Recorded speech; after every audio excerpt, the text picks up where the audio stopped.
Meta kienet jieħu sehem fil-Breakfast News l-eks deputat Franco De Bono tkellem dwar il-budget li l-Parlament approva l-4 filgħaxija.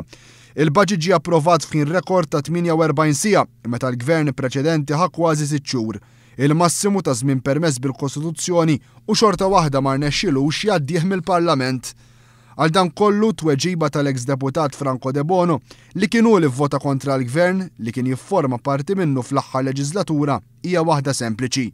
Il-pożizzjoni responsabbli li ħaf Diċembru approvaħħa l-poplu fl-elezzjoni ġenerali għax bil-vot tiegħu wera li jrid il-budget iżda mhux lill-Gvern Nazzjonalista. Jekk kien hemm bżonn xi konferma tal-għaqal u r-responsabilità li jurejt meta ivvutajt kif ivvutajt fil-budget naħseb ta' l-elettorat illi wkoll qabel illi ma kellux ikun il-gvern ta' mmexxi minn Dr. Lawrence Gonzi illi jimplementa dak il-budget. Fil-fatt l-elettorat kieku ried jivvota għal Partit Nazzjonalista biex jimplementa dak il-budget ma kienx jivvota bil-mod kif ivvota fl-aħħar elezzjoni. Franco De Bono qal li fil-pajjiż tul l-aħħar xahar nibtet arja ġdida. Jiġifieri f'dak xahar wiċċ dal-pajjiż u l-atteġġament f'dal-pajjiż diġà nbidel drastikament ta'. Jiġifieri tajjeb wieħed japprezza f'dak xahar x'bidla seħħet f'dan il-pajjiż.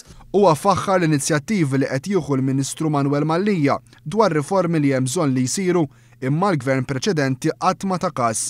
Minflok De Bono jerġa' jfakkar li kienu l-ispiċċa vittma tal-Partit Nazzjonalista għaliex tkellem kif tkellem. Minflok spiċċa kundanna dak id-deputat.